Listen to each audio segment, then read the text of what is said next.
Mariners lose 3-2 in 10 innings. They fall to 4-7 on the year. They fail to get the win in the first game of the series against the Cubs. Let's talk about it.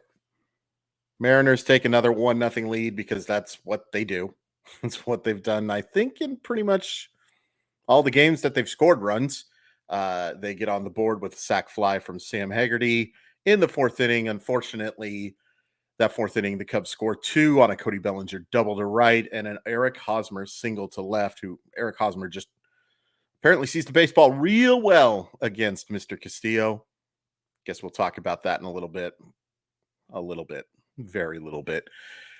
Jared Kelenic, ninth inning, 2-1. Clobbers a home run. Clobbers a home run to guy the game at 2. Mariners load the bases in the 10th and do not score. Eric Hosmer, or excuse me, Nico Horsmer, Your Honor, singles in the winning run after Madrigal steals third base to give the Cubs the 3-2 victory. All right, let's talk about the positives. I don't think Luis Castillo was great in this game by any stretch of the imagination, especially compared to his first two starts. But it's pretty impressive that even struggling, and I am using those quotation marks, baby, still pitched a pretty dang solid game. You'll take 6 innings of 2-run baseball pretty much every time. I mean, he did not have his best command. It was very clear. He fell behind 3-0 a few times or 3-1 a few times. But his stuff is so good. And the Cubs lineup's pretty crappy that it didn't matter. He had an excellent start, deserved better than the no decision that he got. Bullpen was solid tonight again. Justin Topa, really nice job. He doesn't allow a leadoff double, gets through it with the without allowing a run. Gabe Spire, once again, very good. Paul Sewald, solid. Matt Brash wasn't bad. The single that ends up scoring the run was not hit very hard. Mariners got to do a better job of holding runners on. They just have not done a very good job, especially with this new rule. And I know you only get 2 attempts and stolen bases. Look, it's last time I checked, it was like a 79 or 80% success rate, and that might be low. But they got to do a better job. They have to do a better job, especially with, we'll talk about Tom Murphy in a second. They don't have the greatest throwing catchers. They have good throwing catchers. It's not Luis Torrens bad, but they're not. This is not Ivan Pudge Rodriguez every night out there, or Benito Santiago throwing out dudes from his knees. Gosh, did I just age myself? But the pitching was fine tonight. The pitching was absolutely fine. Offensively, before we get into Kelenic, Colton Wong, couple hits. Love to see it. Nice to see any type of offensive success from him, considering how disastrous he was over the first few games. Did hit the baseball hard a few times yesterday. I know some people gave me some crap about that, but he did. And he stung a baseball through the right side yesterday and hit a sacrifice fly pretty hard. Look, I'm not excited about 138, 257, 138, nor should I be. But it's nice to see some offensive success. Outside of that, the only thing really to write home here is Jared Kelenic. Comes off the bench, hits a ball that I actually thought he hit pretty hard. It may not have been a hit or not, but the pitcher made a nice play on it. Just destroys that baseball. If you make a mistake to Jared Kelenic right now, you're in trouble. You are in trouble. And with that home run, he's hitting 300, 344, 500. I think we'd all sign up for that. Awesome play, clutch play. Not the first time we've seen him have a clutch homer either. It's fun to see. It is fun to see what Jared Kelenic is doing right now. As for the rest of these offensive guys, Julio had a bad offensive game. He did. And he's having some swing and miss issues right now. Zero reason to be concerned. But it is interesting that he also had some swing and miss issues early in the April season last year. So maybe he's a guy who, I'm not going to complain about 265, 333, 469, which is what Kelenic is putting up right now. Like if that's him struggling, God bless him. But he did not have a good game today. And let's give some credit to Drew Smylying. I've wanted to use this one for a couple of them.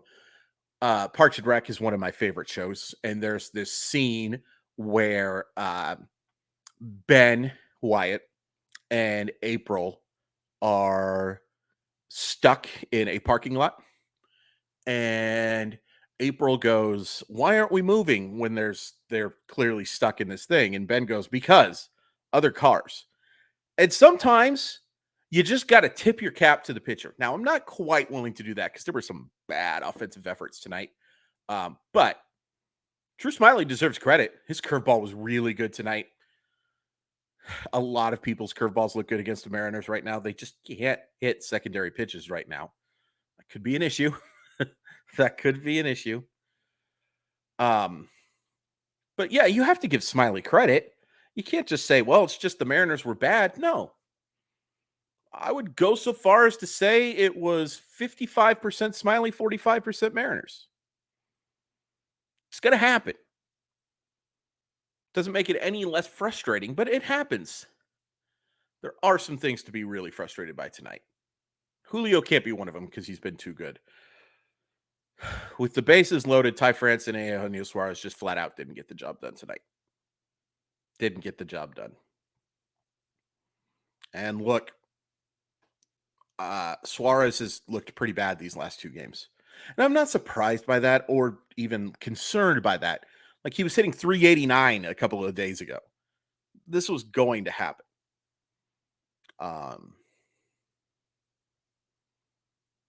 Tom Murphy played an awful baseball game. An awful baseball game. Horrifically bad baseball game. So why they lost? Not really. Didn't help. Didn't help at all. And they're counting on him because he's supposed to be one of the things that helps hit against left-handed pitching. He was bad today. He was bad defensively, made a atrocious throw to second base that allowed the runner to get into second base, and ultimately that run scores. Run might have scored anyway. But man, oh man, he is just not effective right now. Talk about the bad offensive efforts. That dude's hitting 063 right now with a 125 slugging mark. The double thing was funny when he asked for the baseball after that double. It's getting less and less cute. He's got to hit. He's got to hit against left-handed pitching. Sam Haggerty wasn't great. Did make a very nice defensive play. Also didn't make a play that I think he should have made on a little looper. But, I'm not going to count on Sam Haggerty to be the offensive weapon. The fact he's hitting 6th in this lineup right now is kind of scary. I know everybody loves him. It's great. He should not be hitting 6th in a playoff lineup. And the worst part is he's justified hitting 6th right now.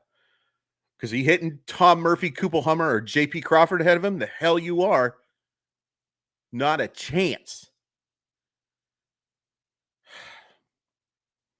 I will say the decision for Wong to steal there, I didn't love it. I mean, I get it. If you get to second base, that puts the runner on scoring position, but I don't know. Let JK hit. You win the game if he doesn't steal. I didn't love it. Again, I'm insulting the process as much as I am insulting the result. Frustrating, man, because Castillo battled so much in this game, like to limit the damage to just the 2 runs. I mean, look, he was going to give up runs. Even after giving up 2 runs, he has an ERA all of 1.02. If you get 6 innings and 2 runs from your starter, you should win. But the offense just isn't very good right now. I mean, they have a bunch of guys who just mash pitchers like Drew Smyly. Julio, Ty, Eugenio, Teoscar. To only get 2 runs and one of them on a pinch hit home run, not a pinch hit, but a off the bench home run in the 9th inning. Kind of pathetic. Got to play better. And I will say this. My buddy Nathan brought it up in today's Molly Watt Monday. I'll actually post a link to that in the chat because I thought it was a fun conversation. Most of it was making fun of me wearing a Notre Dame hat. It's actually a different hat that I wore than this one. I wore my white and blue. But my hair isn't good enough for you guys to see it right now, or existent enough for you guys to see it right now, to be honest with you. So I'm wearing another one. Am I trolling a little bit? Yeah. But I think he brought up a great point. I almost completely forgot what the hell we were talking about there. um, the Mariners were so good the last 2 years in one-run games. And if you look at the history of the sport, one-run games are generally a crapshoot. Sure hope the Mariners aren't going to have their comeuppance this year for being so good in them in the last couple of years. I know we talked about, I didn't talk about it because I think it's kind of stupid, but everybody talked about the fun differential, and it's fun. It's a cute little nickname. But there's no denying there's some luck in that too. A good bullpen helps. But typically, one-run games are kind of a 500 proposition. And maybe the Mariners are due to have some bad luck. So maybe they should just go beat the crap out of some teams so it doesn't matter, huh? Frustrating. Frustrating too against a bad Cubs team. I'm sorry. The Cubs are not good. You look at that Cubs team right now, and I'm sorry, Cubs fans. I love you to death. Your casserole pizza is a little weird to me, but you have a lot of really good food outside of that. How many of those guys would you want on the Mariners right now? Starting over the guys the Mariners are starting. Love to have Ian Happ. If the Cubs fall out of it, that's absolutely a guy the Mariners need to explore getting. Because I think he could be a big helper. Big helper. Make Teoscar a designated hitter and have that guy play in the outfield every day. Be just fine with that. Although, hey, Teoscar made a nice catch that he made more difficult himself, to be fair, because he kind of overran it and then made a leap, but he caught it. Nice to see after he did not make the play last night, or excuse me, on Sunday. I thought Brash was fine tonight. He got the strikeout, didn't have great command, just a little bleeder. Unfortunately, the stolen base plays a big factor. Nick Madrigal can fly. He is very fast. But here we are, 4-7. 4-7 is not what I was hoping for. I don't think anybody was. Goes without saying that this is nothing to say the season's over or any stupid crap like that. It's not good. These are games they should be winning. And they'll win some games they shouldn't win, hopefully, and balance this all out. But I'm very frustrated as a fan of the Seattle Mariners, as somebody who wants this team to win for my grandma, especially. Man, bummer. Bummer, because you take that momentum you had from winning 2 games in a row against a good Cleveland team, and now you've lost 2 in a row. Just evens out. Tomorrow, I believe, is Chris Flexen against Hayden Wesnecki. Wesnecki's interesting. He's got a really good slider. I thought Flexen pitched pretty well. This should be a lineup he can do some damage against. Like damage being, it's not a murderer's row. It's not a murderer's row, but this is the type of series you should be winning. You should be winning, and now you got to win 2 in a row to do it. Bummer. Congrats to Jared Kelenic, man. Awesome to see some success for him. And success is an understatement. I mean, that ball was smoked in as clutch of a situation as you can make a, yeah. Follow me on Twitter at Crawford_MILB. Subscribe. Please hit like.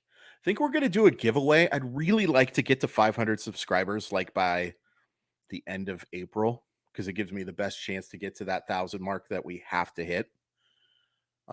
Maybe something like giving away some tickets or maybe a baseball card. If you have any suggestions, nothing illegal, but yeah, I think that'd be fun. I really want you guys to subscribe. I'm really appreciative of the support so far. We're growing at a very strong rate for something that is literally, other than thank you very much to Ian and those guys for promoting the show on the radio station on KJR. Make sure you're listening to Ian Furness every weekday, 1 to 3. He's awesome. Jessamine McIntyre, his producer, is awesome. Anderson Hurst, his board operator, is awesome. But outside of that, there's not a whole heck of a lot of promotion going on. So I'm very happy with the internal growth. Uh, I wish I was as happy about how the Seattle Mariners were playing right now. But yeah, hit like, hit subscribe, and let me know if you're frustrated in the comments, and I'll read them. May not respond to them because I've got stuff to do. But bummer. Got to get a win tomorrow.